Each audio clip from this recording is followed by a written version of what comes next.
Let's get one thing straight. The Amazing World of Gumball isn't just a kid's cartoon. It's a sugar-coated, fever dream wrapped in a Looney Tunes skin suit. And sometimes the show takes such a hard left turn into the bizarre, you start wondering if Cartoon Network slipped you something. So we're diving headfirst into the most trippy, brain-bending, logic-defying episodes Gumball has ever dared to air. Number 5. The Copycats. You never meet someone who just acts like you, like way too much like you. That's what happens to Gumball and Darwin in The Copycats. They're at the grocery store just living their goofy cartoon lives when they bump into two strangers who are basically them. Meet Chi-Chi and Ribbit. These two don't just imitate Gumball and Darwin, they copy every single move. The way they talk, the way they act, even the way they walk. At first, it seems kind of funny, but the longer it goes, the creepier it gets. At school, at home, even on the streets, Chi-Chi and Ribbit show up like knockoff clones. The whole thing feels like a weird glitch. Their faces are just slightly off. Their timing is a little too perfect. And it doesn't take long for Gumball to snap. So what do the Wattersons do? They fight weird with weirder, trying to do out crazy their copycats with over-the-top stunts, food fights, chase scenes, even rocket trucks flying down the freeway. It's total cartoon chaos. But just when you think it's all random fun, the episode starts breaking its own rules. The animation glitches, voices switch, it feels like the show itself is being copied and falling apart. And then it hits you. This isn't just a joke, it's a direct shot at Miracle Star, a real cartoon that ripped off Gumball in China. Same designs, same characters, just off. So instead of ignoring it, the creators fired back with a weird, hilarious, and surprisingly deep episode that calls out copycats while still making us laugh. By the end, the imposters crash and burn while Gumball and Darwin walk away shaken but proud. It's trippy, it's clever, and honestly, it's genius. Number 4. The Dream. It starts with Gumball having a nightmare about Darwin kissing Penny. He wakes up panicked and immediately starts taking it out on Darwin at the breakfast table. Even though Darwin keeps saying it was just a dream and not real, Gumball refuses to calm down. He's angry, jealous, and somehow blaming Darwin for something that happened in his own head. Darwin tries everything to make peace, but Gumball's not having it.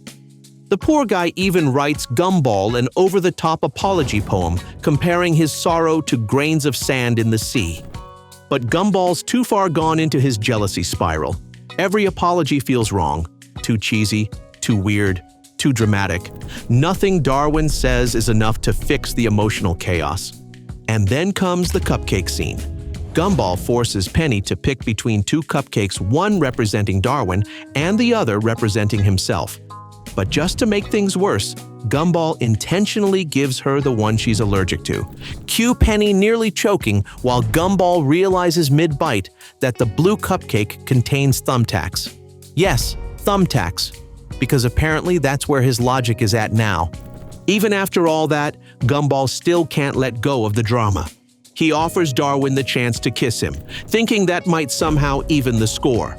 Darwin does it, by plucking his lips and kissing on Gumball himself. And does Gumball feel better? Of course not. The whole episode ends with both of them more confused and emotionally damaged than before. That's the beauty of the dream. It takes jealousy, overthinking, and petty friendship drama and turns it into a full-blown emotional car crash with cupcakes, thumbtacks, and an accidental kiss thrown in for good measure. Number 3. The Pedals. Some episodes of Gumball are funny, but some are chaotic and some feel like they're gently ripping at your heart.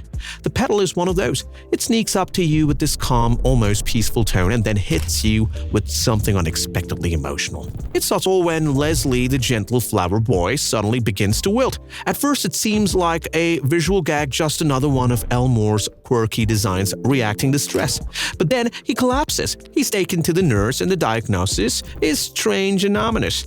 Leslie is losing his petals and no one knows why. What follows is a surreal and dreamlike journey. Gumball and Darwin volunteer to help Leslie get better, and they travel into his subconscious. Yes, like literally inside his mind. And it is one of the most visually stunning sequences in the entire show. Everything is soft and glowing, but also slightly off like a dream that could turn into a nightmare at any moment. As they explore Leslie's inner world, we start to realize what's actually happening. He's struggling with growing up with change, with the idea that life isn't staying the same forever. The petal falling off aren't just a joke about plans, they're a metaphor for loss, for fear, for letting go of childhood. And it's surprisingly heavy. The music slows down, the colors fade, and even Gumball and Darwin are forced to confront feelings they usually run from. It all ends with Leslie accepting what's happening to him, not fixing it, not magically getting better, just understanding it. The petals isn't loud or chaotic. It's soft, weird, and beautiful in a way that sticks with you. It's a rare episode where the show gets serious and it works perfectly. Number 2, The Void. You ever have that feeling like something's missing but you can't explain what? That's the energy the void runs onto. It doesn't start like a mystery, it starts like a glitch. Gumball notices something weird. His classmate Molly has disappeared and nobody seems to remember her.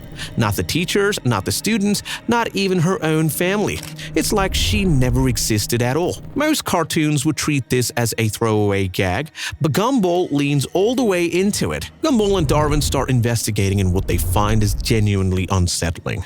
There is a hidden part of Elmore, a literal void that holds everything the world wants to forget. Characters who don't make sense, background mistakes, weird concepts that never worked. All of it dumped into this swirling white abyss. The boys end up falling into it, and that's when things really start to unravel. The void isn't just a place, it's a symbol of broken reality. Time skips, people flicker out of existence, the screen warps like a corrupt video file. There is a constant sense of tension, like the universe itself is trying to erase anything it can't control. They eventually find Molly trapped in the void, still alive but totally forgotten. Gumball and Darwin try to bring her back. It turns into a desperate chase through a collapsed space where even the laws of physics are falling apart. What makes the void stand out isn't just the visuals or the chaos, it's the idea behind it. The episode suggests that even in a cartoon world, there is a system that decides what matters and what doesn't, and if you get tossed aside, you're gone for good. For a kids' show, that's a pretty heavy thought, and Gumball handles it like only Gumball can. Funny, weird, smart, and just a little bit haunting. Number 1, The Joy. Some days just feel wrong from the moment you wake up. That is how The Joy begins. Gumball and Darwin come downstairs like they barely survived the night. Their faces are tired, their energy is gone, and everything feels heavy. Then out of nowhere, their dad, Richard, shows up, glowing with joy, and offers them a hug. They refuse at first but eventually give in. That one hug changes everything. What follows is one of the strangest transformations in the entire series. Gumball and Darwin go from depressed and sluggish to unnaturally cheerful. Their smiles are struck, their voices sing, their eyes shine too brightly. At school, everyone is disturbed by this, especially Miss Simeon, who quickly realizes that whatever is happening to them might actually be contagious. She begins documenting their behavior like a scientist studying an outbreak. The more they smile, the more disturbed she becomes. It's not normal joy, it feels forced, almost like something has taken control. And she's right, the joy is a virus and it spreads fast. Soon, Principal Brown gets infected, then other students. It turns into a full-blown pandemic of happiness, but not the good kind. It is the type that bends your face into a grin while taking away your mind. Gumball and Darwin are now huggers, forcing this fake joy onto anyone they touch. Miss Simeon becomes the last one left. She plays sad music to protect herself and sneak around the school like it's a zombie apocalypse. In the end, she too is overtaken. The joy consumes everyone. The episode ends with her smiling on the floor, completely broken, but still giggling. It's terrifying because it flips happiness into something dangerous. The joy isn't just an episode, it's a warning. Even something good can turn creepy if you take it too far. So did Gumball just create weird art, or did he secretly rewire an entire generation's brain?